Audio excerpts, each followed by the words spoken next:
Good morning and welcome to the Bobby Moore Stand. My name is Chris. This is Gary. We're doing it the other way around today. And it is Friday, the 11th of July. I've got it right this time. How you doing, Gal? Yeah, I'm doing well. It's nice not to have that big responsibility of the intro, you know. So It's massive. Yeah, it's massive. It's massive. I'm a mere passenger on your show today, Chris. Well, listen, mate, it's Friday and thank God it's Friday. Thank God it's nearly the weekend because what a hellish week it's been for West Ham. Anyone associated with West Ham? Yeah. It's been such a long weekend as well. The weather's been fucking boiling, isn't it? And it's been hot. It has. I'm going to come on to something in a minute. I'll share with you. It's kind of quite funny. Yeah, do you know what started off? I think it's quite a positive week, in my opinion, with regards to West Ham coming back to training. Lots of smiles on all of the players' faces, lots of positivity. Then ends up with Daniel Levy of Spurs bending over what it ends up with, poverty-stricken owner David Sullivan, the twat David Sullivan, I know, and nicking Mohammed Kudus off us for a bargain bucket of £54.5 million deal. How are you feeling about it now? Because look, it's been 24 hours really, right, since this happened. We know it's been more than that now, right? But did you see the video last night of Mohammed Kudus going to Spurs? Oh my God! I mean, look, I knew this shit was coming, right? This is. You remember when Declan Rice joined Arsenal, and I was trying to ignore it. I knew it was inevitable. I knew he was going there. But when it really started to hurt was when, after being our cup-winning captain a few weeks earlier, he started talking about how it's his dream to be in North London, all this bullshit, right? I knew this was coming with Kudus as well. He only wanted Spurs. And that's the tagline of the video introducing Kudus to the Spurs fans. Why? It makes me sick, honestly. It's my question. For the amount of grief I took yesterday through calling him a Judas, he's a fucking Judas. I don't apologise for it. Judas. Right, go on, Chris. Mate, the way I kind of see it is he will know all too well of the rivalry, or the more I'd say rivalry, but the kind of dislike or hatred that West Ham have for Spurs. So to join Spurs is one thing. You do not need to say in your unveiling video, I only wanted Spurs. You don't need to be saying that because you know it's just going to rile up the West Ham fans by doing that. So for me, like any ounce of respect that I had for the geezer has now gone straight out the window because that in itself for me is just not right. It's just really not right. Honestly, this is what I can't get into my head is the way people, and it's nowhere near everybody. It's like a minority. It's a minority of maybe, I don't know, 10%, 20%, something. I don't know. They had him down as our best player. I mean, he was, I'm on a WhatsApp group, right, with a load of West Ham fans who I've known for years who go to pretty much every game, most of them. They go home and away. They sit in the posh seats, they sit in the normal seats, they're bond holders or whatever, right? But the fact is, they see these players in the flesh like we do. You get a very different impression of Mohammed Kudus last season, I would suggest, than if you watch Mohammed Kudus on telly, when all you're seeing is him running onto a ball and ultimately running down a blind alley.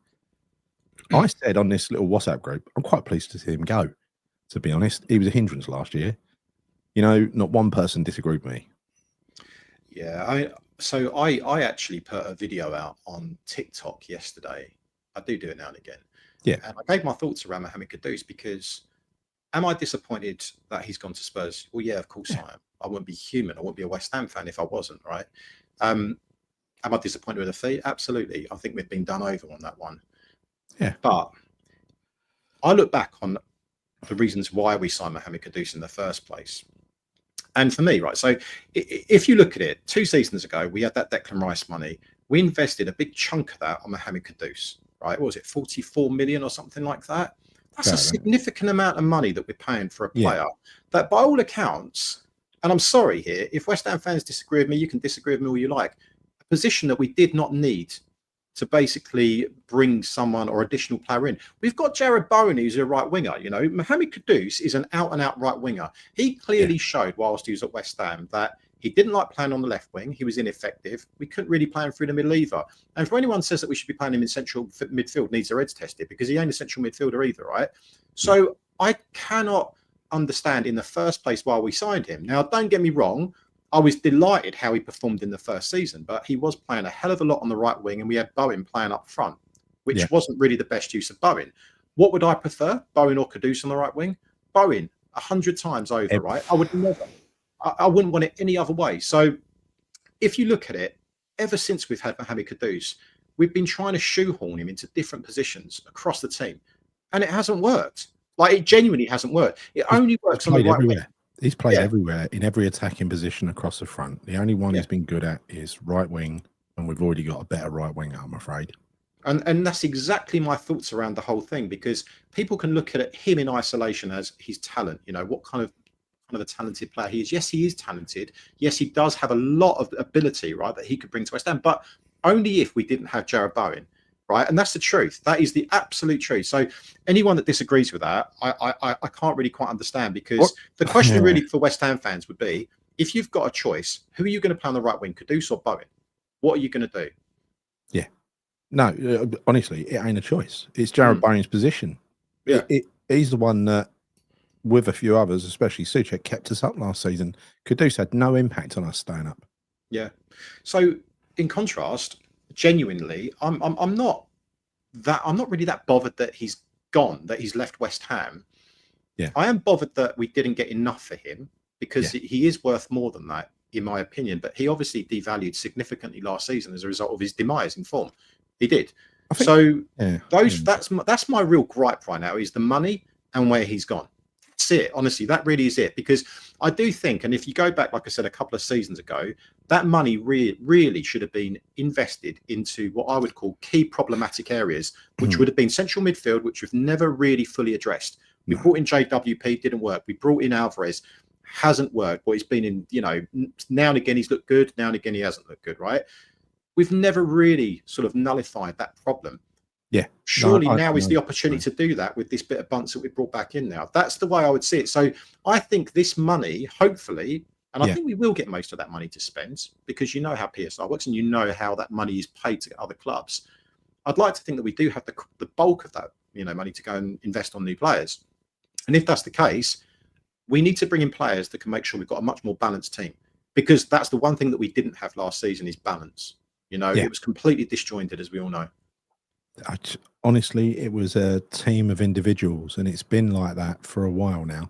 And it got even worse when we brought the new players in, like Rodriguez. He's still here, isn't he? And the guy, even though I thought he was an all right player, the guy we brought across from France, shows how much impression he made. Yeah, Soler. Again, he was an okay for a loan signing, but honestly, there was no fluidity. There was no. What happened was, I think Potter tried to change to his system in just the same way that Lopetegui tried to change to his system. As we saw, Lopetegui failed miserably to convince the players that his system was worth playing. They, to my mind, rebelled a little bit against it. The players. I don't just blame Kudus and thinking for that. There were a raft of terrible performances, right? You remember the Chelsea game where Alvarez was asked to split the centre halves. I do. Yeah, it was an abhorrence of a performance. It was diabolical, right? And in those first few games with Lopetegui, you actually saw the best of Kilman, who then went on the slide. You had these different levels all the way through the season. They never hit the same levels at the same time. There are only a few players who gave a degree of consistency across the whole season, and you can fit them on the fingers of one hand, right? Yeah, I agree. So who do we? We were in relegation trouble last year. I've got no doubt about that. We were in relegation trouble. We got out of it. Potter came in just in time. Was greeted with a massive injury crisis, but I think he ended up doing what Lopetegui ended up doing, which was, I've got this set of players. This is the only way I can utilise them, so I'm going to utilise them this way, which was similar to the way some of them were utilised under Moyes. So you had a kind of continuity, but I don't see what else either manager could have tried, to be honest. It's very easy for someone to sit at home and say, play Kudus as a striker, play Kudus as a number 10, But the one place where he probably should have fitted was, as a left footer. All right, it wouldn't be, an inverted winger. It'd be a conventional winger. And the one time we saw him take a player on and get a cross in, it ended up in a goal. Do you remember? Yeah. I mean, Yeah, no, He just wasn't up for it because he just took this attitude of that is not my position. I'm not getting the success. I'm not looking like the star I believe I am. I can do that if you put me on the right. Whenever he was on the right, he didn't look like a superstar anymore. He got crowded out. He just wasn't up for it. I saw 3 games where he played well. I can't remember the third one, but one was Arsenal, one was Liverpool. I can't remember what the third one was, but it was 3 games where he tried last season. Might have been Chelsea away. Other than that, nothing. Nothing. He played 32 games. Yeah, no, I completely agree with you. And I had someone message me today saying to me that he was our second best player last season. I couldn't disagree more with him. I couldn't disagree more because you honestly telling me that he had a better season than AWP, Owen, and Souček. He was absolute nonsense. 22nd best player. You know what I mean? He was so average. And the thing is, it doesn't matter how much talent a player's got, Chris. If they ain't using that talent to perform on the pitch, then that ain't the player you've got. You've got a piece of average who's using up one position in the side. Yeah. No. Look, world-class players, because we were saying he was a world-class player. They can adapt. Yeah. You know, they can adapt to different systems. But Kudus, all he ever did was sulk when he wasn't playing in his desired position. And I find that incredibly unprofessional because when you look at some of the players we've had over the course of the last few years, Pablo Fornal is a prime example. Did you ever see him sulking when he was playing as a left wing back? You know, and he epitomised what you would say would be a proper professional football player. You know, he tried to adapt his style to basically work in different formations and different positions. And he did it without moaning. He just got on with it and he loved West Ham. Kudus, and to your point that you said earlier on, his work rate off the ball. And again, you don't see this stuff on TV. And I'm not just saying this because we go to games, right? No. But I've got this weird thing, and it is a little bit weird, I guess, right? Because I've as you know, I've done football coaching for 8 years. And I actually watch what players are doing off the ball, not what they're doing on the ball. I constantly do it because I want to see what they're actually doing. What's their work rate? What's their awareness like? Yeah. And I've got to tell you, last season, Kudus was walking in certain, and on so many occasions, he wouldn't track back. You know, he wouldn't battle for the ball, even if the ball was 10 yards away from him. I mean, you'll see things on TV where he might do an amazing run or he might do, or whatever he does. And you think, yeah, do you know what? And then you remember that. But what you don't see sometimes are the most important things. The most important things redefine what is a great player and what is someone that has a really stinkingly bad attitude.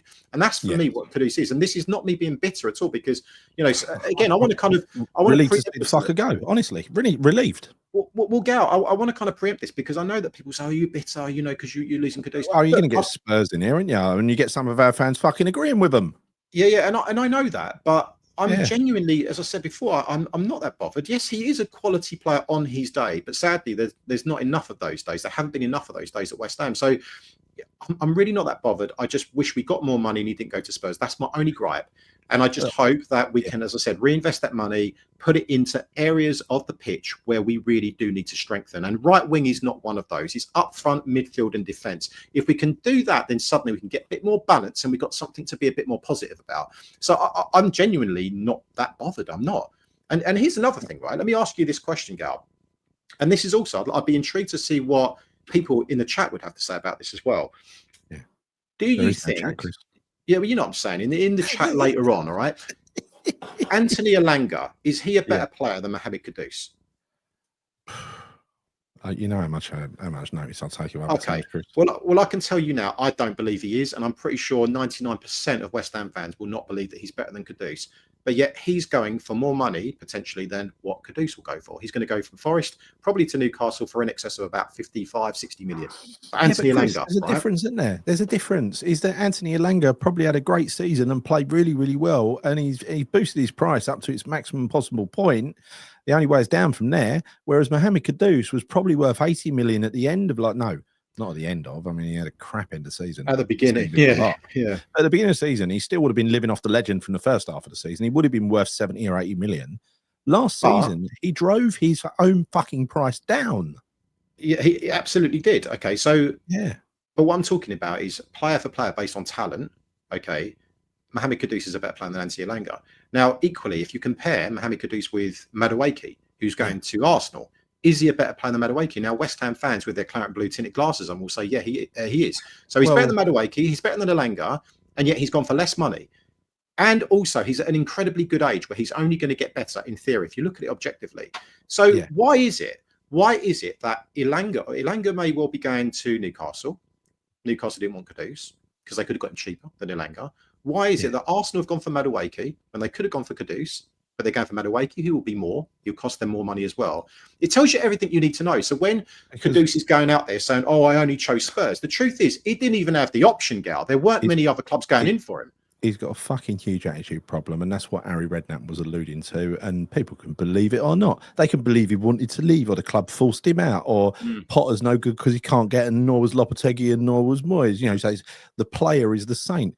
No, I'm sorry. A player is made up out of a set of, you know, bodily functions and skills, you know, talents, but they've also, you know, it's their mind, it's their brain, it's their commitment. And if someone is not committed, they're only half a player. They're a fraction of a player. Look at how many absolute top drawer, world-class players just haven't excelled because they haven't had the right mental sort of fortitude. You know, if you want an example of someone who has got, I would say, a moderate to high degree of talent, I'd look at David Beckham. A lot of his talent was self-trained because he had so much fucking persistence on the training ground to learn, get better, and perfect what skills he had to make the most of them. And then literally this work ethic, I never thought I'd say this, but because I didn't know it. When I watched that Beckham documentary, the amount, the attitude and the commitment that he showed in every single club he played for, no matter what position they tried to play him, that's a world-class attitude. And for a player to be truly world-class, you need world-class talents and a world-class attitude. So I wouldn't say David Beckham was truly world-class. I'd say he was very, very good. Right? Yeah. He worked hard to become world-class, and that was a combination of his attitude, his work rate, and his ability that he basically, you know, he enhanced as a result of his work rate. So I'd agree. And Kudus doesn't possess some of those attributes, sadly. Well, not sadly, because I don't really care anymore. I've got to say, the Instagram thing, a little bit sick came up in my mouth when I was watching it because I fucking knew it was coming. It's like rub your nose in it, just like Arsenal last year. We've got to put up with these idiots invading our comments. You know, say a minority of our own fans who choose to come across and blame Potter or blame us for not talking about Sullivan. Can I just say something? I've been on YouTube for about almost 5 years now. I've fucking repeated ad infinitum every single flaw of David Sullivan and more. I've dedicated shows to him to the point where somebody said to me, I'll stop talking about Sullivan, you're boring me. And to be honest, I was boring myself. I was here when you repeat something, you know this, Chris, when you repeat something on air and you're aware you've said it before, bothers you, doesn't it? Right? It does, yeah. You think you're being boring, don't you? And I've got nothing more to say about David Sullivan that I haven't said already 1,000 times over. Yeah. Mate, I mean, I'm almost tired of hearing you say it, and I think you're probably tired of me saying it. Yeah. None of us want him at the club. We know he's the cancer of West Ham. Of course we do. But, you know, the truth is, as you've kind of called it like positive July or whatever, I'm genuinely trying to go into this season positive because what's the fucking point of not? There's no value in me going into this with a negative attitude because all it does is bring negativity around the ground and amongst the fans and on the pitch. So I just don't see the point of it. And I'm tired of negativity, Gal. I am. I get it. I get why people are upset. I get why people are upset. I'm tired of division, Chris. I'm tired of having a divided fan base. We've had a divided fan base for years. And I know to a certain degree, you know, I had something to do with that as well, because I do blame I think, you know, people set out to do that. They do. And we decided when we started this channel, it's just like, we're not going to do that. We're going to just try to appraise things properly. We even started doing match reviews straight after the match and realised we're a bit too fucking emotional to do it straight after the match. We're going to end up losing our shit and talking, you know, and swearing too much and stuff like that, like I'm doing in this show. But again, we sort of try to be a little bit more grown up about it. Try to just support the team. We all get emotional. We all get annoyed. Nothing's more annoying than if you go to a ground to watch a game of football, especially if you go to an away game and the team don't turn up and they don't even try. That's really irritating. Of course it is. And yet, and so really, the people who've got a right to have a massive meltdown over that are the people that have travelled hundreds of miles up north, right? And you know what, right? They aren't. I know, you're absolutely right. And I know a lot of people go to away games, and I can tell you now, they're not in the ounce bit really bothered about Mohammed Kudus because they see it firsthand. You know, they do see it firsthand. And there's got to be something in that, Gal. You know, we go to a lot of games as well, and we're both of the same opinion. This is not being bitter.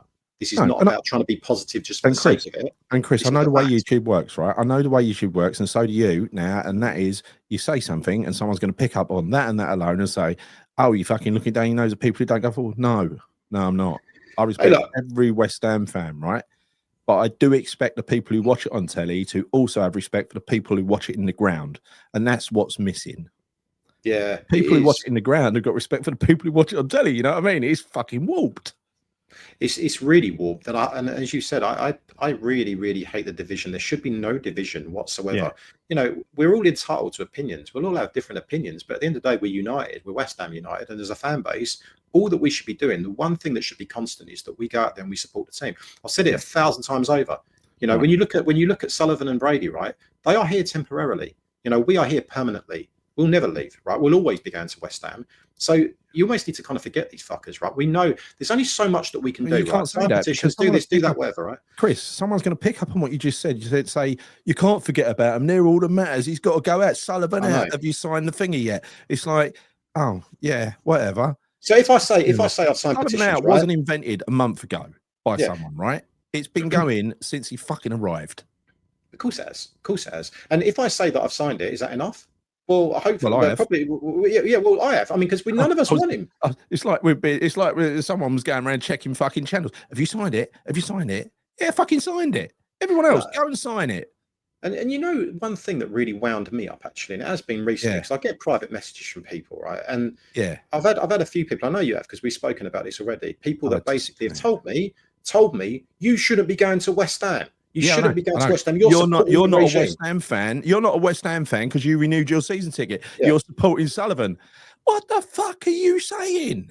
Yeah. How about you do you and I do, you know, let me be me? Yeah. Because I don't understand the logic behind that. What right have you got to tell me not to go to games? I respect people that don't go to games, but don't disrespect me because I go to games. Like, what the fuck's that all about? Exactly. It's as if there's someone out there who's setting some rules, some sort of standards, some very fucking low standards to live by as a West Ham supporter. And anyone that doesn't comply with those rules, what's it, the rules? Then the trolls descend upon you. And I've got to say, you know, this has not been a happy video so far, but we're going to end it in a happy way because this is Happy July. So let's get off. I'm not unhappy, Gal. I'm not unhappy. Yeah. I actually am. I'm not unhappy at all. I'm certainly right. Just expressing. Yeah, it's expressing, and I'm certainly not irate about Kudus leaving. Like I said before, I'm just a little bit irate about the money and where he's gone. That's it. Yeah. That is. It could have been, mate. It could have been any one of our players that go to Spurs. Well, maybe not any one of them. I'll be maybe one or two of them that went to Spurs. I wouldn't mind. But any one of our talented, decent players, then of course I would have been angry because it's Spurs. Chris, when I made my first transfer show back. So, you know, I made like 2 or 3 errors because I wasn't ready. My script was a revision of an old one. And someone got on there and said, oh, Gary's using AI. It's like, oh, you cheeky fucker, right? It's like, you know, no, I sell AI. Don't use it, right? So, look, I know what AI can do. I know what it can't do, right? Not many people do. But anyway, it's one of those things. But I'll tell you what it's got one use for. Very good use, actually, especially a certain large language model. It's very good for searching things like how many times have I spoken about David Moyes? About David Sullivan, and what have I said? Yeah, takes all the labour out of it. It's beautiful. Yeah, I'm going to do that. Speaking of some of these like kind of really pedantic comments that people pick up on. I mean, crikey, I did a video the other day and I said, I don't know what, I got one day out. I was like, Wednesday, the whatever of July. And then something, oh, get it right, mate. Get it right, mate. Really? Is that what really bothers you? It's the day. One word that you get wrong. One word you get wrong, one phrase you get wrong. It's like, that's why I don't really pay too much attention of it because I think what you get is you'll get a lot of keyboard warriors that, frankly speaking, wouldn't say boo to a goose. Say it to my face, say it to me when I'm in the crowd. I don't care less. Exactly. Do you know what I mean? What you get out of saying it? I mean, come talk to me. You know where I sit. Yeah. So, Chris, I just want to say one thing. We've been going on for the last couple of minutes about the fucking trolls that descend every now and then. They're not our viewers. They don't even watch the video. They react to a thumbnail. They react to a headline. The people who watch the videos give us lovely feedback. We've got a lot of regulars, got a lot of regular viewers. We love you, regular viewers, right? So this is not aimed at you in any way, shape, or form. It's people who fucking ruin all the comments either side of you, and they pop in, they have their bit of fun, they go away. Well, I'll tell you what, those people are out of order. They won't be leaving more comments, right? That's all I'll say. Hey, we've got a lovely bunch of people, Yes. that you know follow the channel, and you know they're. I mean, 99.9% of these people are just generally very, very nice people, just like Yeah. us. I think. Yeah. Are we nice? Yeah, we are nice. I like to I think. think we're all right. All right. I think yeah. we're okay. Yeah. Yeah, we try to be. Yeah. But no, you know, we have got some really good people out there. So yeah, and the channel isn't the channel without the people that follow it either, right? So Yes. I've got all respect in the world for so many of those guys that support the channel. You know, it is really much appreciated. And do you know what? What we should say, and we didn't say it before the show, is that we probably should say like and subscribe if you haven't done already. If you haven't done already. Yeah. You know, I know we usually say at the top of the show, totally forgot about that.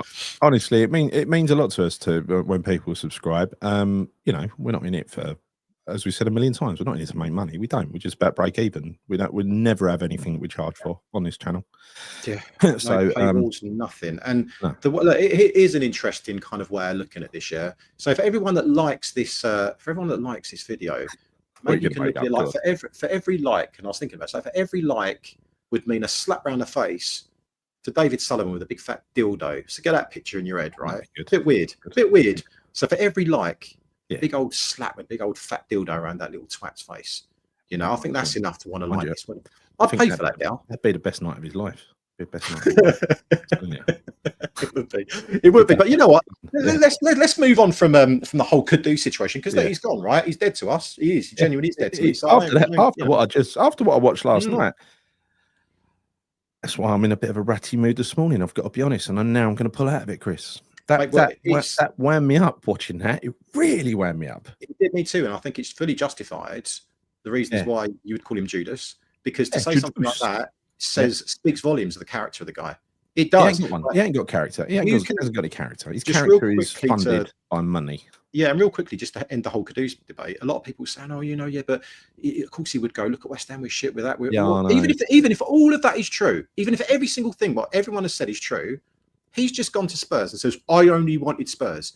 What does that tell you about what he thinks or the respect that he has for all us West Ham fans? No. That is enough to kind of put a pin on it and say that's done now, because that, I'm sorry, is unacceptable. You don't need to say that. Simple as that. And I've always been like this. I can't get on board when people say West Ham, we're a two-bob club. It's like, no, we're not. We're West Ham. When you think of West Ham, do not think of the little ugly gimp, right? But like I said, Gal, even if people think that, right, because you can't change the way certain people think. Yeah. The one thing that they should realise is that what Kudus did last night with that video, I'm sorry, you don't do that. Go to Spurs, say, I'm really pleased to be here, but that's an absolute sign of disrespect and a slap around the face to every single fan of West Ham. So come on, guys, forget him. Move on. Yeah. Move on, right? Move on. Which are we going to do now? Because I'm tired, actually. Yeah. Let's already am. Back Kudus ever again. Kudus, you're dead to us. Kudus is now what we're calling it. Transfers, Gal. Transfers. There's loads of stuff going on still. Actually, on a more refreshing note, probably more ins than outs from what I've been reading. Now, how much of that is strictly true, I don't know. Let's talk about the outs first of all, because it's relatively minimal in terms of the amount of noise that seems to be gathering pace. But Naif Aguerd, well, that one's still ongoing. I don't know what's going on with that, unless you've heard anything different. For me, he's probably going to end up leaving, but that's not really kind of gathered any pace, has it, over the course of the last couple of days? You know what? I think he'll end up being part of a swap deal with someone. There are enough clubs interested, 6 at last count. There must be a player in one of their ranks, if they really want him, who would swap Naif Aguerd for. So he's one. The other one is Emerson. We know about him. It looks likely he probably will leave. If we do sign the player that we think we are going to sign, which we'll come on to in just a moment, that he'll go back to Italy, so we can kind of move on from Emerson. I think he will go. But the one that hit the hit the press today, mate, is your best mate, old Dinos Mavropanos. Getting some interest from Roma. What do you make out of that one? Well, a bit disappointed because the Italians don't like getting their wallet out, do they? So it's probably not going to hit that minimum target that I set him. Which means you'll have to get your wallet out, conversely. I think I said it'd sell for, what was it, 12 to 18 million, wasn't it? Mate, we've got enough videos that are stored on YouTube for you to say that you bet me 50 quid if he goes for over 15 or 16 million. Yeah, over 15. Now, the worst possible outcome for me is he sells for 14.9 or 14.8. You know what I mean? So, how tragic would that be? 50 quid riding on his Dinos, for God's sake. Yeah, anyway, I don't think he's. Listen, I think he's all right as a defender, but he's got a mistake in him, as we know. Sometimes, if he's got the game in front of him, he's all right. Sometimes, when he's got pace running at him, he's extremely unsuitable. He'd be definitely quite well suited to the more static Italian league. Yeah, I think so. I think so. But let's see what happens with that one. I know you covered Guilherme last night, so we won't go over him again. I know he's interested. He was getting some interest from Botafogo, but apparently he's turned that one down. So that is literally it in terms of outs. Not really had anything about Edson Alvarez specifically in terms of clubs that are going after him. That will probably happen a little bit later, I'd imagine. Only a swap deal that I'm hopeful about, but again, who knows? Who knows? We do need to move all these problem children on though. He needs to have a fresh start with a fresh squad. Yeah. I mean, I like him as a player. If he was to stay, then I'd be happy if his attitude was right. I would, because I do think he's a good player. I do. I'm not going to. Only if he commits to the manager, the club, and the manager. None of this bullshit. Like when he went to Mexico, getting on the plane, sort of saying that he would entertain a move. Stop saying that stuff, Alvarez. Right? Yeah. Shit will get off the pot. Yeah, no, like I said, I mean, if he's going to commit to West Ham, like truly commit to West Ham, I'd love for him to stay, but we'll see how that one sort of transpires. Let's talk about the incomings. That's a lot more exciting for me. Needs to be right now. El Hadj Malik Diouf, the guy that I mentioned 3 weeks ago before anyone else. Yeah, ITK Chris, the original ex-WHU employee. And I have got to paste it to prove it as well. Yeah. But anyway, so I heard yesterday, in actual fact, that Leeds United are also interested in him, which is, I don't know whether or not that would happen. I'd like to think that we're a bit more of an attractive outfit than Leeds. And also, I'd imagine that if he comes to West Ham, he's going to be pretty much guaranteed to start because we don't really have anyone on the left, particularly if we get rid of Emerson. So I actually think, in my humble opinion, that deal will get done very, very soon because we've just been waiting on this Kudus money to come through before we could start spending and buying players. And he's the one deal that I believe has been agreed. It just needs to sign something now. Basically, now we've got the cash. I mean, look, due to the abhorrent way, the irresponsible, the ridiculous way they've run the club finances, we've ended up with no money, and we needed that Kudus money to do anything and move in the market. Now we've got it, we can move in the market. Let's just hope they do. I don't want to dig into whys. I've covered it all before.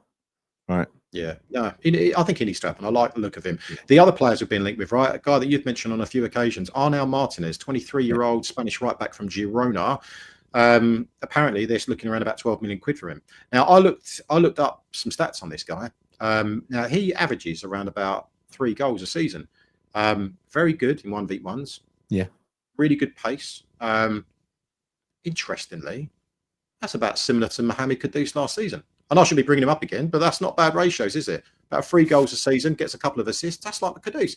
Anyway, he's a right back. He's a right back that plays for Girona. I'm wondering why we would sign a right back because we've got, we do have Wan-Bissaka, but maybe you could put him on, I don't know, the right-hand side of a back three because he did originally start out as a centre back and then they've converted into a right back. So maybe that could be. You've actually got Somerville as backup when he eventually comes back from injury as well, right? Not as a right back, but as a he did play as a wing back at Villa, didn't he? One off. I think that was due to the injury crisis, but he is a right winger effectively. So is Guilherme. In fact, Guilherme, didn't I say a little while ago that Guilherme for his Brazilian club played right back or right wing back? I think he did. I think you mentioned that earlier in the season. With regards to Somerville, though, mate, he is a left winger, but don't forget he did play, and I think to your point, he played wing back against Villa, didn't he? So he is actually a left winger, but he can play in that position. It's the picture I've got in my mind is going up to Villa and seeing him go up and down that right wing. That's the problem. Of course you're right. He's left-sided, But funnily enough, that was probably one of his best games or best halves before he got injured for us that I saw. He looked unbelievable in that position. So to your point, that could be an option at right wing back, right? Yeah. For whatever reason, if we had Wan-Bissaka playing on the left-hand side. But yeah, so there's Arnau. So there's Arnau Martinez. He actually looks all right. I wouldn't be against that at all. Yeah. 12 million quid. I think it's probably worth it. So, I'll tell you what's just happened as well is that Charlie Cresswell has been told that he can find himself a new club. Oh really? Okay, that's interesting. Yeah, that is interesting. 17 million release fee or something. Yeah. Yeah. I mean it's quite a bit of money for West Ham, isn't it? I suppose 17 million quid for a again, he plays. It's not an HP. But he plays. Does he not play left back and also left side of a back three as well? I'd have to open me tracker document. Give me a minute. The only reason I'm asking this because I understand I thought that he was a left back or a centre back, one of the two, or a Yeah, left yeah, I sided should centre tell back. you imminently. Hang on a minute, but carry on with the next one, and I'll Yeah, come back to him. yeah, come back to him because I wonder if we did go for him, then where do we stand with El Hadj Malik Diouf? Because presumably, surely he would be the first choice left back if we sign him. I Well, would you would have imagine. thought so. I Yeah, mean, I'm sure some of these are kind of like under contingency 23 plans. bruiser, reborn League Un. He plays centre half. What is it? Yeah, I thought he played left side centre half, but regardless, Sorry, I think some of these. it doesn't say he's right-footed. He's right-footed. Okay, maybe I'm wrong. Yeah, maybe I'm wrong. Yeah. But I think a lot of these are going to be contingency plans if certainly some of those other signings we hope to put off won't come off. Yeah. Like Alexander Zinchenko moving on to the next transfer target. So we were linked with him, a good month ago. But that's resurfaced again. But I don't want him. I don't want him either. I mean, he's 28 years old, left back, Wrong can profile. play in midfield. So he's got a bit of versatility about him. But the biggest problem I've got with Zinchenko is that he's injury prone and he's got calf problems. Yes. So I mean, that's probably ticking a few boxes. West Ham, isn't it? Injury. You said earlier we're linked with yet another keeper after being linked with a German last night. Yeah. Yeah, there's a guy called Fofana, 24-year-old Ivory Coast goalkeeper that plays for Angers. I think it's Angers. I'm going to pronounce it Angers in France. So Ligue 1. So he was basically in a bit of a relegation scrap with them last year, but from what I understand, he was a bit of a standout player for them. Now he's got 1 year left on his contract, so I guess from Angers. Yahia Fofana. Yahia Fofana. Yeah. So consistency, long shot saving, reflexes, no outstanding weaknesses. 24 years old, 194 centimeters. How tall is that, Chris? That's nearly 2 meters, right? Best part is fucking tall. Yeah, it's well tall. Yeah. Taller than me. Yeah. He looks like he's been a busy boy. Played most of the matches for Angers or whatever they're called last year. Has he made any mistakes? I think they've got some mistake stats in here. Hang on a minute. No, from what I understand, he was their best player last season, and actually them staying up in Liga 1 is predominantly down to him. That's how good he was last year. But I suppose from the club's perspective, if he's got 1 year left on his contract, they can't be affording to let him go for nothing.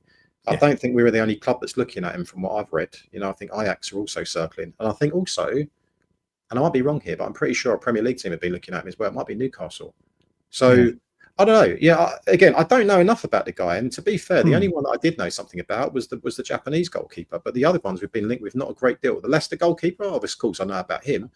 But it seems evidently clear that we are adamant about signing a goalkeeper, which actually does please me because we do need a goalkeeper. His passing is very, very good. Even his long balls ain't bad. Accurate chip passes 70%. Accuracy in the own half 89%. Accurate passes overall 63%. Long balls 37%. But that ain't bad, right? That's like 1 in 3. I mean, that's more than what the others got. I think that was better than that Suzuki guy the other day. No, because his long kicking weren't up to much, was it? He was good at everything else instead, right? Apparently not, but I actually like the look of him. But I think we're going to be outpriced on him, so I don't think we're going to have a chance in hell of getting him. But speaking of goalkeepers, there's another goalkeeper we've been linked with as well. German goalkeeper from Werder Bremen. I don't know if you know about this guy. I do. Zetterer, 29-year-old German goalkeeper. Yep. He was been mentioned since yesterday, so he's popped up a few times. It sounds like a decent price, to be honest. I don't know. Do you know anything about him? A little bit. Of course, I know a little bit. Well, I don't think he's guaranteed to be first choice of Werder Bremen next season. I think they've got a new coach coming, so I don't think he's guaranteed that.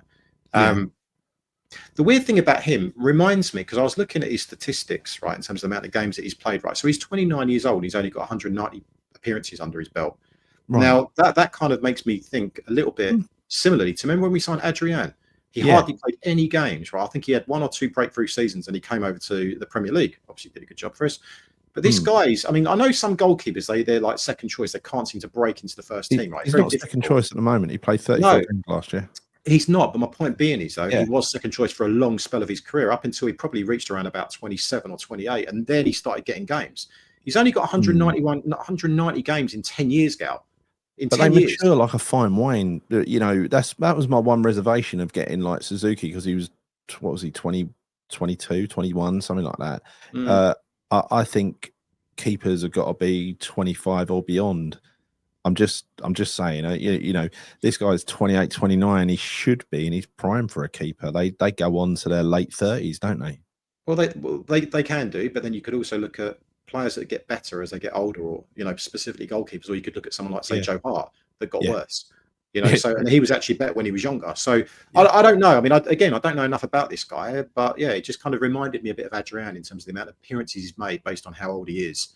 He's only really started to kind of make a name for himself over the course of the last 3 or 4 years. You like this? Strengths, no outstanding strengths. Weaknesses, error proneness. Oh, brilliant! Well, you can pretty much guarantee we'll end up signing in then. He'll be the first signing that's unveiled this weekend. Yeah, fucking dropping crosses left, right, and centre, smashing into defenders. Like, why would we be linked with him? Like the Keystone Cups. Yeah, let's write him off. Fuck that. Yeah, let's write him off. Get rid of him. Did you mention the Italian striker that we were linked with? Yeah. It was that was in me kind of roundup last night. So it is. Mika Tadzi came up again, or I can now pronounce. Yes. Atalanta's El Bilal Toure was a striker as well, and also Pinamonti. That's him of Genoa. I think it's Genoa. Yeah. No, he's played for. Well, no. He played for Sassuolo. So Sassuolo is actually his team, but he was on loan at Genoa. So Sassuolo don't really necessarily want to retain and hold on to him. So I think he is available. So by virtue of the fact that he's available, makes me think that West Ham have probably got a good chance of getting him because they want to offload him. So in that respect, he ticks a lot of boxes, but he don't score loads of goals, right? I mean, what is it? 1 in 4 goals on average? Yeah, but I think, you'd have to look at the teams he plays for as well, because if he's playing for largely weak teams, if he's getting 10 goals a season like he's got in the last 3 seasons, that ain't that bad, right? And he might have been a late developer. He is 26 years old, right? So he is 185 centimeters tall. That is about 6'2", I think, 6'3". Right-footed. What else? What else we got? How many did he score last year? You looked at this earlier. He got 10 goals. He got 10 goals last season in around about 38 games or something, which I mean, it's not great, but it's more than we got, didn't we? Many of our strikers. Yeah, for sure. So 10 goals, expected goals 7.86, scoring frequency every 286 minutes, 1 assist. Is he too samey to Fulkrug? Because you don't want 2 kind of big lumps, do you really? You want to have a variance. You want to have another option, don't you? Well, what we really need is pace. That's what we really need, pace. I think so as well. And that's why I'm still keen on Guasand. Yeah. I hope we don't get him, because we don't really have a great deal of luck with Italian strikers over the years. I'd like to think that he's not really going to be someone that's going to come to fruition. But yeah, other than him, mate, let's move on from him. I don't think that one's happening. Coney de Winter, centre back, Belgian from Genoa, another team, Genoa, right? Around about 20 million. Don't know a great deal about this guy. I've got to be honest with you. I've just seen the link. Do you know anything about him? No, not at all. What was his name again? Coney de Winter. De Winter. Yeah, de Winter. So he's the other player. Got him. Genoa. Yeah. So 23 years old, 191 centimeters, right-footed. Yeah. Defensive, centre defence, right and right back. Played regularly, I think, last year, did he? Or did he? No, he didn't. No, he made 2 appearances last year. That's not all of them. Well, that's what it says on here anyway. Really? Well, that's what it says on here. It could be wrong. I've had it wrong with a few players where they've given. Yeah, don't do that, Gal. You're going to get hate in the comments section, mate. Yeah, I know. Well, blame Sofa Score. That's what I'm reading it from. So, when you look at what has he done? No, there's no stats. It's Suchek's like this on here. He played 30 plus games. It says he's played 3. I think it's when they do like a summer tournament and it resets the clocks or something. Yeah, no, I think he did play a lot of games last season. I know that he broke into the Belgian squad. That much I do know. So again, my favourite bit. Shall I tell you my favourite bit? These strengths and weaknesses. Go on. Aerial duels, strengths, and no outstanding weaknesses. Gold star. That's what we need. That is what we need. We need. Yeah. He made 25 appearances in Serie A last year. So yeah, all good. So I think that's pretty much it. I'm not going to talk about Tyler Dibling because I think we're going to be outpriced on him as well. But I suppose, again, I'm still positive. But my only kind of concern around the players that we are being linked with, or more to the point with players we aren't being linked with, is there aren't really many strikers still, Gal. No.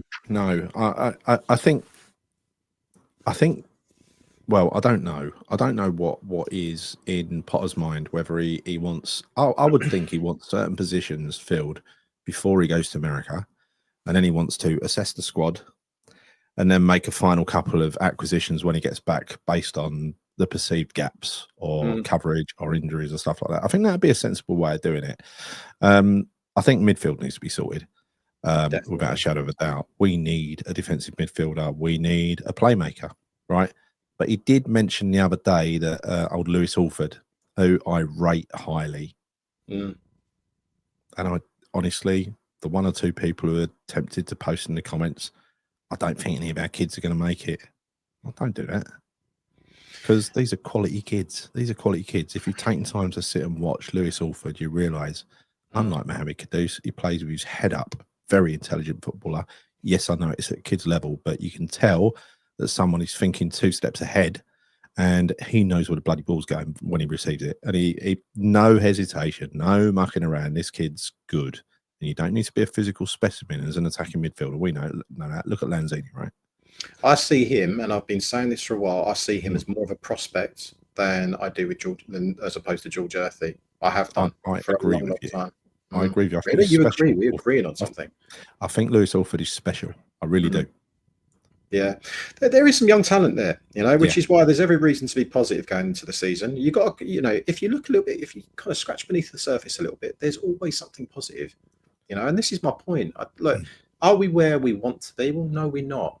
There's a lot of things that aren't going right at the club, just to kind of summarize everything we've spoken about today. But I still believe, as West Ham fans, and I said this the other day, it's our duty, it's our responsibility to get behind the team. Of course, we don't want Sullivan here. We don't want him here. But you know what, though, we start the season and we cheer on the team. It's like you said to me earlier in the show. I ain't going to tell people how to think. Think how you bloody want to think, right?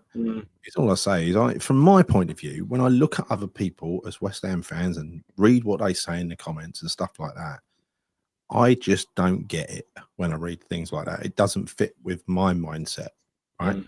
I've always taken it really personally when someone has a dig at West Ham, like an opposition fan, a pundit. I take it personally. No matter what state we're in, I take it personally. It's like I've got my family, right? It's just not right. It's just not right. And so, anyway, look, it's something I love. West Ham is something I love. And when I think of West Ham, I don't think of David Sullivan's face. I'm sorry. I think of West Ham. I think West Ham. I think I'm 50 years this year. My 50th year of watching live West Ham live, right? And I've got a fucking lot of good memories in that time, and none of them include David Sullivan, let me tell you. And let me say one other thing as well, Gal. Not a lot of those great memories that you have will actually be around success, because we haven't had a great deal of success in that period of time, which tells you everything you need to know about West Ham, because I never supported West Ham because of success. I've said it the other day. I supported West Ham because it's in my blood, it's in my DNA, it's through my family, through generations and generations of my family. And when I look at West Ham, Gal, it's not just, of course, it's fuck all to do with David Sullivan. It's to do with, it's a big part of my life. I look at the relationship I have with my son, the fact that I go to games with him, the people that I know, the people that I speak to in the ground, the fans, everything about West Ham. That for me is why I go and cheer on that team. It's got sod all to do with that little muppet sitting at the top, because, like I said before at the beginning, he'll be gone, but we will remain. We will always remain. So I will stick with it. And yeah, of course, I'm pissed about him being here, but fuck it. I'm going into the new season with some element of optimism. But no, I'm going into it feeling positive. Like I'm going to make sure that I'm going to be positive, because I want to get behind the team and I want to enjoy myself. Because I do know it's like, why would you want to go and do something that you love and be negative about it from the offset on day one? Not going to do that. I love West Ham. That's it. You want to go and you want to support the team and you want to hope that team does well. I don't do this to be proven right about anything, right? If I have a moan about saying I'm proven wrong, I'm actually quite glad about it. Yeah. That's where I'm a little bit different. You are as well, right? Well, we know we're never going to be right. We're never going to be right, but there is nothing wrong. You can't say it's wrong being positive about your football club, about your football club. Fuck the owner. You can't be right about everything you say. No West Ham fan can be, but we can have opinions, and we're all entitled to opinions. But no one should basically have a go at you for having an opinion about what you think is right or wrong. That's right. You can't. The one thing that should remain is that we're all West Ham fans, and that's the one thing that we agree on, that we should get behind the team. Dictating, Chris, the way we should run the channel and what we should do. We should do more Sullivan out. No. Listen, you know where we stand. We fucking can't stand him. We want him out. Do you want me to say that again? Should I say it Oh, every no. show? I'm not gonna. I'm not gonna. No, me neither. Me neither. But yeah, I'm just going to focus on what I believe will be some of the positives going into this season, and let's see what kind of unfolds over the course of the next few days. I reckon we will make some signings. I think we need to. And yeah, and we'll just see I'm how it genuinely goes. excited. I'm genuinely excited about seeing some of the youngsters and coming up with. I just hope they back him, and I've said this all the way through. And if they back him and he gets some of the players he wants, I think we'll be fine. I don't expect miracles, but I do look forward to enjoying a young team with ambition, with commitment, trying to make a system work, not trying to make it not work like a lot of those players did. You know, actually putting it, you know, giving it their all. I don't expect sparkling football. I don't expect tick-tacker. I don't, because I watched Barcelona at the weekend, expect West Ham, get jealous of Barcelona and expect West Ham to play like Barcelona and think, if only. I literally only focus on West Ham. I always have done. I'm a bit of a freak like that. I do not watch other teams play football because I've got no skin in the game. It doesn't interest me. I mean, I do because I'm obsessed with football in most general, people do, Chris. Most people do. I just don't. I'm just weird like that. You know? I know you're wrong. You're wrong for that, Gal. What are you doing? What are you doing, mate? You can't be doing that. What are you doing? What are you watching other football for? I mean, that's unacceptable. No. You know what I mean? I've got to be engaged in something and be interested in something to watch it. I did at one point watch a load of, like, I used to watch all the FA Cup finals and stuff like that when they were on telly. And there was a time when I go around my mum's on a Sunday and I watched whatever game was on. But ever since that period, literally never go out of my way to watch a Champions League game. Not interested. I'm really only interested in West Ham. If we're playing a team next week, I might have a little look. That's about it. Yeah, me too, mate. I'll tell you what, though, we're going a little longer than we originally anticipated. I'm so hot, mate. I'm so hot. I've got to tell you this story just before we go. You're going to like this. You're going to like this story, right? Yeah. Yesterday, I'm working.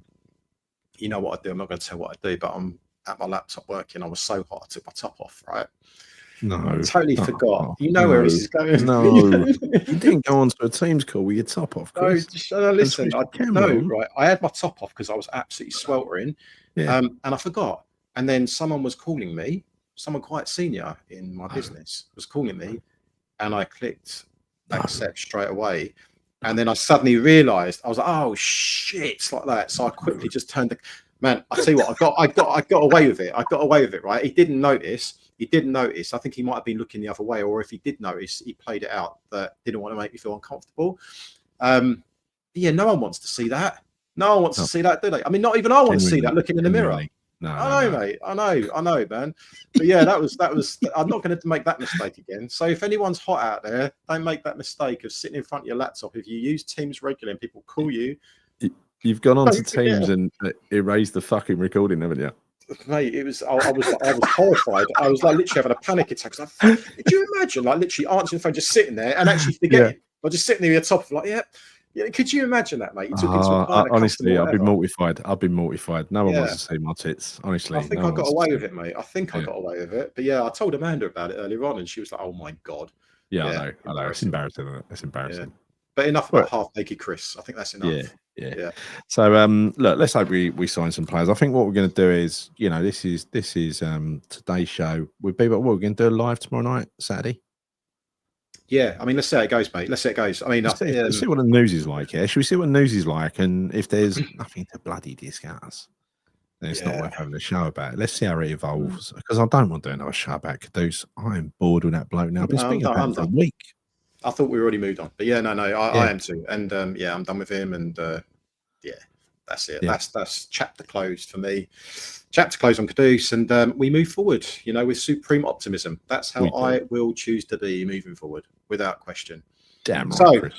Let's leave it there. But yeah, look, great to as always do a very short show with you, Gal. It's only been going for how long? 53 minutes. We said 20. It's amazing. We just gone over. Chris. Yeah, 20 minutes. 10 minutes on Kudus, 10 minutes on transfers. 53 minutes in, Chris. We're all for this, mate. But anyway, listen, thank you for anyone that has been watching so far. Really, really do appreciate it. If you haven't done already, please subscribe to the channel. Hit the like. You know the reasons why. I said that earlier on. Bell notification and all of that fancy jazz. And we shall see you soon. Come on, you irons. Come on, you irons.